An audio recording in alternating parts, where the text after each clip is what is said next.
A massive move for the Vikings is imminent, with everyone speaking out about a major piece to Minnesota's offense whose future is uncertain but whose signing needs to be prioritized this season as he heads into the final year of his contract. We're going to break down all that in this episode of Vikings Digest, but first, if you're enjoying this Vikings content, you want to stay up to date, make sure to hit that subscribe button and the bell icon so you don't miss a single update when it drops.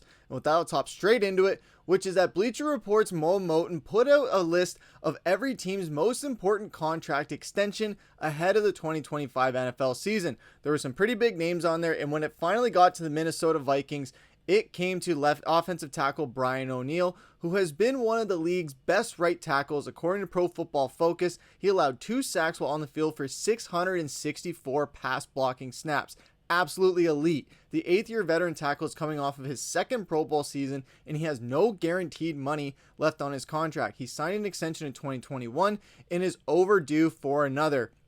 Now, right off the bat, Brian O'Neill is an absolute dog. He earned the second highest run and pass blocking grades amongst Vikings offensive linemen per PFF, behind only left tackle Christian Darrisaw, who is still recovering from a torn ACL suffered in Week 8 of last season. And this is a huge piece of the puzzle for Minnesota that you absolutely need to lock down, because Brian O'Neill has been elite ever since the Vikings drafted him in the second round many years ago, 8 years ago to be exact, because he is an absolute veteran of this team and one of the pieces that Minnesota has just kept around for so long through the Rick Spielman tenure into Kwesi Adofo-Mensah, as well as going through Mike Zimmer into Kevin O'Connell as well, and sticking with this offensive line that they've been trying to build for the past 10 years, it seems like almost. You brought in Brian O'Neill, you brought in Christian Darrisaw as your draft picks to really anchor this team down. As much as I hate giving credit to the Detroit Lions, what they were able to do with their offensive line, how a lot of fans were really upset with how they kept drafting offensive linemen, not going for skill guys, but few years down the line, it goes to show that paid off in dividends for them, because now they have one of the best offensive lines in the game. The Eagles are a team that does this. Indy is a team that does this. And we went out and we poached 2 players from Indy to try and do that as well. So now we are trying to not only protect JJ McCarthy, but trying to keep this offensive line at an elite status and not going back to the Swiss cheese status that it was a little bit at the end of last year because of injuries, and for the past decade, it almost feels like. And now we are finally in a position where we have all the pieces. You got Will Fries, you got Ryan Kelly, you got Christian Darrisaw, you got Brian O'Neill, you drafted Donovan Jackson, you have all these weapons. And Joe Huber was an undrafted guy as well. You still have Blake Brandell, and all these guys. If all of them can stay healthy, that's one of the best offensive lines in football, and is just going to be at an elite level. The big part of getting that is Brian O'Neill, and with that team cap space of $23.5 million, and we could see it go up as far as the salary cap is concerned. But within that, you have him coming in there with 23 million space and coming off of a massive contract where he's getting paid 20 million, then 5 million, 15 million, 15 million, 18, 19 and a half.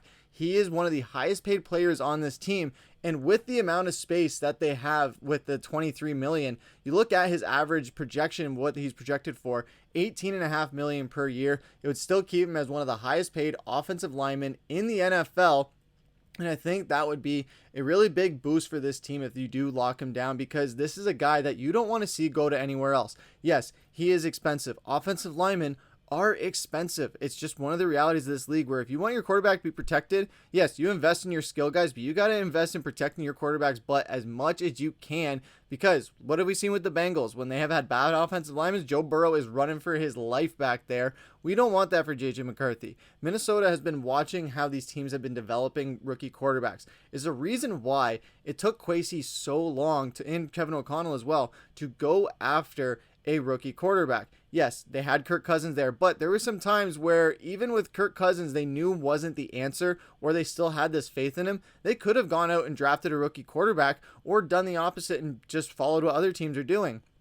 But what they did was they waited till the Kirk Cousins experiment ran its course after Kwesi and Kevin O'Connell inherited it. Yes, they extended him during that time as well, but throughout that, they had no contingency plan. And then Sam Darnold came along with JJ McCarthy and all that, and we know how everything played out there.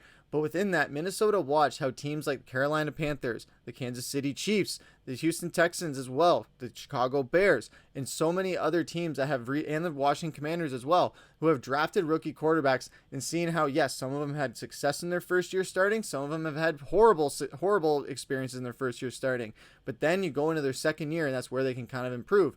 Then you look at some teams, obviously like Patrick Mahomes and the Chiefs, how he did sit out his first year and it went to pay dividends. And he's had a great offensive line for all those years. So yes, you want to have the best skill position players that you can.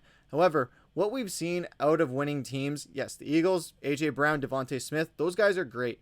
But within that, the Eagles' most studded players are on their offensive line. They don't need the major marquee players at wide receiver. They have them, and it's a great luxury to have. But they would still be a team that would be successful even without major marquee guys. Even if they just had Devontae Smith and another guy like DJ Moore, they would still be a very elite wide receiver core, but boosted by that offensive line. Minnesota is looking at that and saying, hey, we can build a formidable offensive line filled with one of the best receiving cores in the NFL, one of the best wide receiver 1 and 2 duos in the NFL, arguably the best with Jefferson and Addison. Then you have Jalen Speedy Naylor as well, coming off of an extension where he's looking to prove a big name for himself as well on this Vikings team as an emerging wide receiver 2 potentially with the Addison suspension. More on that in another video coming up as well. But within that, Minnesota can have TJ Hawkinson, Jordan Addison, Justin Jefferson at their disposal, and Aaron Jones out of the backfield, while also being protected by one of the best offensive lines in football. And when you look at Brian O'Neill's stats, health is a big thing where he has been healthy for a long time. 2023 is really the only time he missed time with an injury. Then in 2019, he missed one game as a healthy scratch. And you look at his snap percentages through those seasons.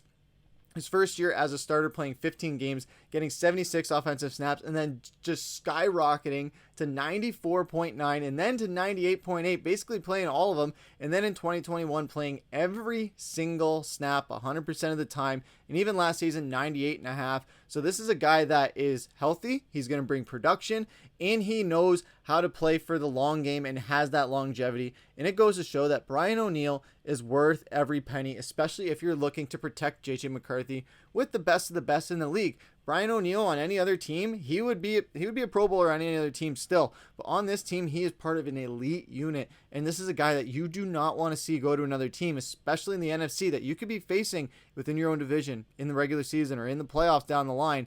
This is a guy that you do not want to see on the opposite side of the field. We've seen how a team like the Lions, they retained a lot of their major offensive line pieces throughout their entire careers, where they ended up retiring, Frank Ragnow being one of them just recently. And now Minnesota has a chance to do the same, but better, with better weapons, a better quarterback, hopefully a better running attack. It's going to be tough to replicate what they have with Montgomery and Gibbs. However, with Aaron Jones and Jordan Mason, I think that's going to be a great tandem. And if you have Brian O'Neill locked down for an even longer amount of time, yes, $18.5 million. It is a lot to pay for a guy like that. However, with the cap constantly going up, you can have that contract front loaded or back loaded in different ways where it's not going to hurt the cap too much. And with the cap space of $23 million, you sign him to an extension and get him locked down at $18.5 per year. That cap space goes down a lot considerably, especially when they're looking to get a corner. But you can go out and get a cheap veteran corner for a good deal on a one-year term, sorry. But within that, with Brian O'Neill locked down, it ensures a plan for the future and ensures a solid just offensive line for the future. That's what you want. You want J.J. McCarthy to have the best offensive line he can for that rookie contract. You pick up that fifth-year option, and then you are just fully off to the races. Lock down Brian O'Neill for about 5 more years. Make sure that he retires as a Viking and that he doesn't go anywhere else. Worth every penny in my mind. But let me know what you guys think down in the comments below. Is Brian O'Neill worth every penny? Would you give him $18.5 million with the cap consistently going up every year and to ensure that he stays as Minnesota Viking for the rest of his career? Or is this a case where we can maybe just not invest in that as one of our highest paid players and go out and get a few other pieces for that, like we saw them do with not signing Cam Bynum and Sam Darnold this season? Let us know what you guys have to say about it down in the comments below. But that's going to do it for this episode of Vikings Digest. I've been your host, Griffen. Take care.